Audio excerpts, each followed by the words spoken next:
আজকের এই ভিডিওটি মূলত 101 দিন পর আমি ভিডিওটা দিচ্ছি। এর পিছনে আসলে অনেকগুলো কারণ আছে। আজকের এই ভিডিওতে এটা নিয়ে কথা বলবো। আর একটা বিষয় হলো যে মনিটাইজেশনের ব্যাপার রয়েছে। আমার একটা চ্যানেল যেটা রয়েছে যে প্রায় 45,000 50,000-এর কাছাকাছি সাবস্ক্রাইবার, bdtv.press, সেই চ্যানেলটা নিয়েও একটা বাস্তব অভিজ্ঞতার কথা বলবো আপনাদের সামনে, যেটা শুনে আপনারা অনেক বেশি অনেক তথ্য পাবেন, যেগুলো আপনার জন্য অনেক বেশি কাজে লাগতে পারে। তো বিষয়টা হলো যেখানে এই ভিডিওগুলো আসলে এতদিন না দেওয়ার পিছনে মূল যে কারণ, সেটা হলো যে আপনার ব্যস্ততা, আর একটা বিষয় হলো যে একটা হতাশাগ্রস্ত একটা ভাব। কারণ আপনারা অনেকেই জানেন যে আমি আমার আর একটা যে চ্যানেল রয়েছে bdtv.press, এটার মনিটাইজেশন চলে গেছে। তো মনিটাইজেশন চলে যাওয়ার পিছনে যে কারণটা ছিল সেটা হলো যে আসলে বাড়িতে আমি আগে যখন ঢাকায় ছিলাম তখন সরাসরি নিজের ভিডিও নিজে তৈরি করে নিজে দিতাম, এবং যেটা কমিউনিটি গাইডলাইনের সম্পূর্ণ মানে পক্ষে ছিল, এবং কমিউনিটি গাইডলাইনে কোনো অসুবিধা ছিল না।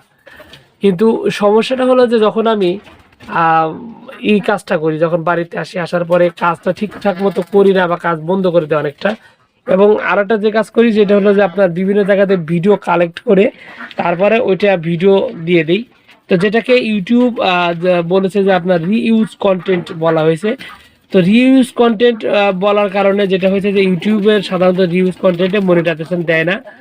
তো মনিটাইজেশন না দেওয়ার কারণে যে সমস্যাটা হয়েছে যে ইনকাম ওখান থেকে মূলত বন্ধ হয়ে গেছে, এবং বন্ধ হওয়ার কারণে আমি কিন্তু আর এখন সেখানে কাজ করতেছি না বর্তমান। তো এই রিউজ কন্টেন্টের কারণে এই সমস্যা হয়েছে। আর একটা বিষয় হলো যে আমি কিন্তু সরাসরি ভিডিও আপলোড করিনি। আমার ওই চ্যানেলে যে ভিডিওগুলো হয়েছে যে আমি বিভিন্ন জায়গায় ভিডিও কালেক্ট করে তারপরে সেটাকে এডিট করে তারপর আমি দিয়ে দিতাম আমার চ্যানেলে। কিন্তু ইউটিউব তবুও সেটাকে রিউজ কন্টেন্ট ধরে, এবং রিউজ কন্টেন্ট ধরার কারণে যে বিষয়টা হয়েছে আমার মনিটাইজেশন বন্ধ করে দিয়েছে। তো যার কারণে অত বড় একটা চ্যানেল, কোনো ইনকাম আমার ওখানে নেই, এবং ওখান থেকে একদম সম্পূর্ণ ফ্রিতে বিনামূল্যে চলছে। আর এটার আর একটা ব্যাপার হলো যেখানে আমার একটা ভুল ছিল, ভুলটা হলো যে ওইটা কিন্তু আপিল করা যেত, এবং আপিল করে কিন্তু মনিটাইজেশন পাওয়া সম্ভব ছিল।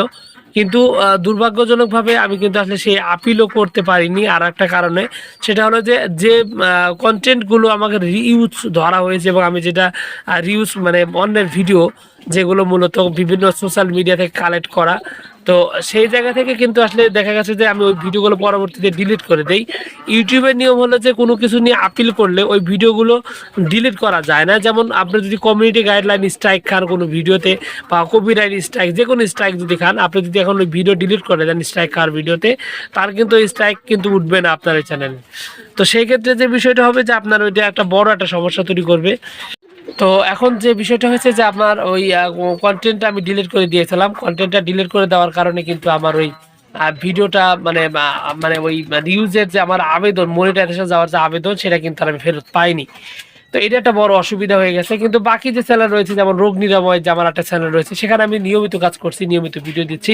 আর আপনাদের যে চ্যানেলটি দেখছেন, এই যে আপনাদের লার্ন ইউটিউব বাংলা যে চ্যানেলটি, এই চ্যানেলটি কিন্তু খুব দ্রুতই, বা এই যে আমি বর্তমান ভিডিও দেওয়া শুরু করলাম, আশা করি সামনে আরও নিয়মিত ভিডিও দেবো, এবং আপনাদেরকে নিয়মিত আপডেট দেবো। ইউটিউবের যে টিপস ট্রিক্স রয়েছে সবগুলো বিষয় আস্তে আস্তে শেয়ার করব। তো এইটুকুই ছিল আমার ভিডিও আজকের। আশা করছি তথ্যগুলো আপনার কাছে অনেক অনেক কাজে লাগবে। তো সব মিলিয়ে এই আর কি, ইউটিউবের টিপস নিয়মিত পেতে চাইলে অবশ্যই চ্যানেল সাবস্ক্রাইব করবেন, এবং নিয়মিত ভিডিও সাথে পাবো আপনাদের, এই আশা করে আজকে ভিডিও শেষ করছি। আসসালামু আলাইকুম।